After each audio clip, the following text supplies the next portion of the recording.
Those are the top headlines this hour, and for our top story today, the Epstein fallout continues, and US Representatives Ro Khanna and Thomas Massie say that the latest Epstein files they reviewed at the Department of Justice had already been redacted by the FBI and a grand jury. Jeffrey Epstein's associate, Ghislaine Maxwell, also refused to answer questions at a deposition before the US House's Committee on Oversight and Government Reform, drawing criticism from both Republican and Democratic members of the committee.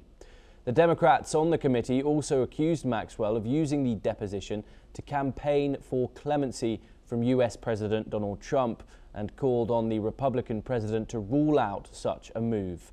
Let's listen into what US Representatives Ro Khanna had to say. Well, and we discussed that. I mean, there are 6 men, some of them with their photographs that have been redacted, and there's no explanation why those people were redacted. And Thomas discovered it through his MIT logic with some of the searches. But, you know, that's really concerning. I think there are 2 other points. One is some of the internet concern about some of the more sensational emails. I mean, I do think it's important to recognize that some of the senders on that are women. And so some of the redactions may be appropriate, some may not be appropriate. We need to look at that. Our bigger concern is that there's still a lot that's redacted. Even in what we're seeing redacted versions. I thought we were supposed to see the unredacted versions. And that's because the documents produced to justice from the FBI, from the grand jury, was redacted when they got it. So we kept doing the searches for the unredacted information. It's the identical redactions that they have. Now, I don't think that's nefarious on the career attorneys that were reviewing it, but they obviously haven't gotten the production because our law says that the FBI and the original grand jury. Thomas Massie and Ro Khanna there, 2 leading advocates for more transparency when it comes to these Epstein files. Bipartisan lawmakers, may I add. John Rossimondo joins us now, the president of Viking Research Associates and geopolitical expert. He joins us live from Washington, D.C. Of course, this saga continues, John, with more doubt and urges for more transparency from the government when it comes to the Epstein files. Why should the public trust this process when even members of Congress aren't seeing this unfiltered material that is still held by the Department of Justice? Well, I think that if you look at the redacted versions that have been released, it shows that there's a lot of very damaging information about some very powerful and influential people in American and business abroad, and potential connections with Russian intelligence. And I wouldn't be too surprised if some of this has to do with sensitive classified information that's being redacted. Of course, the Epstein Transparency Act is supposed to show everything that isn't involving the identification of victims, that it has already done, and also ongoing cases. Why has this information been redacted, especially that information that might identify some of the perpetrators in this case?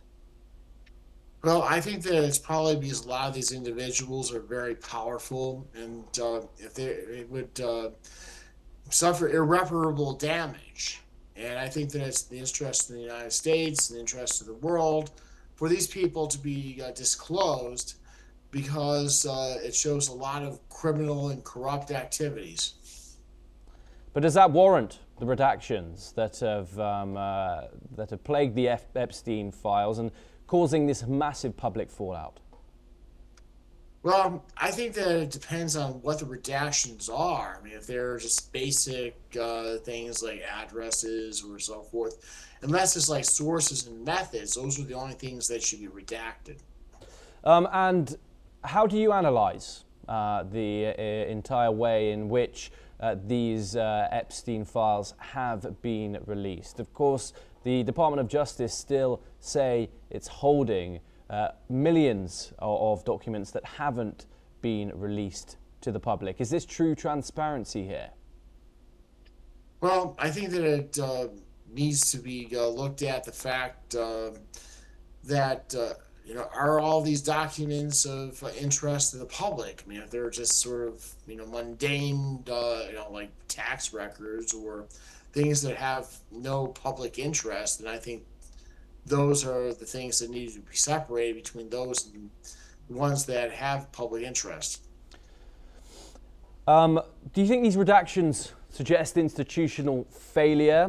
We saw the Department of Justice already fail to meet that deadline when it came to the release of the Epstein files. Do you think that this public fallout and do you think this is over?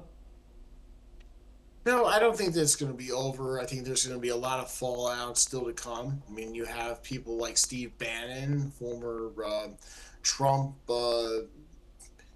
right-hand man, who is in a lot of hot water for having associated with Epstein, and for rumors that he was responsible for leaking to the press in the first administration. And I think that there's going to be a lot of people saying that people around this individual should be cut off. And John, we've seen Ghislaine Maxwell now plead the Fifth Amendment in front of the Oversight Committee, some saying, of course, that she is hoping for clemency from Donald Trump with a presidential pardon. Why hasn't he ruled that out? Because it would be politically damaging for him to give any sort of pardon to Ghislaine Maxwell for her involvement in some really evil activities involving the trafficking of young Russian girls and people like Virginia Giuffre and others. And the president wants to stay above the fray. But I guess, why won't the president completely say he's not going to pardon Ghislaine Maxwell in this case? Of course, the public are aware of the charges she has been given. So why won't the president just say he's not going to give Ghislaine Maxwell a pardon outright? Well, I think the president realizes there would be a lot of political blowback to doing so, and he's not going to take the risk.